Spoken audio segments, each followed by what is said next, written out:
आमच्या मैत्रिणीनं विकेला दिलेलं बर्थडेचं गिफ्ट बघून आम्हाला तर नवलच वाटलं. असं काय होतं त्या गिफ्ट मध्ये पुढे सांगतोच की.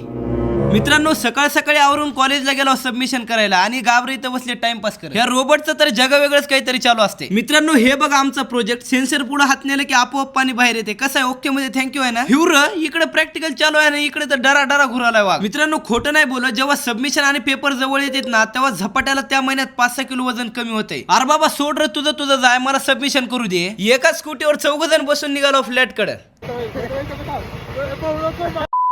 मित्रांनो, बर्थडे पार्टीचं नियोजन चालू होतं. डॉगेश भाऊ म्हणे मला पण यायचे पार्टीला. मग काय आप्पा बोलले डील ओके. ह्यानं काल हानू वाटेल इतकं हाणलाय त्याला, आता पार्टीसाठी त्याचीच पाठ चुळीत बसलाय. वैष्णवीनं तर हाताने हे सगळं बनवून विक्याला बर्थडेचं गिफ्ट दिलंय. मैत्रीण असावी तर अशी राव. मित्रांनो, आता पार्टीला तर भारी हॉटेलला गेलो होता. 11 पोरांनी मिळून 72 रोट्या खाल्ल्या. 100 पर्यंत आकडा आरामात नेला असता, पण पार्टी देणाऱ्याचं तोंड बारीक बघून आवडत घेतला. मित्रांनो, आता इमानदारीनं खरं सांगायचं, तुम्ही असं पार्टीला गेल्यावर किती तंदूर खाता? आता इथपर्यंत व्हिडिओ बघितला तर तेवढं लाईक शेअर करून घ्या राव.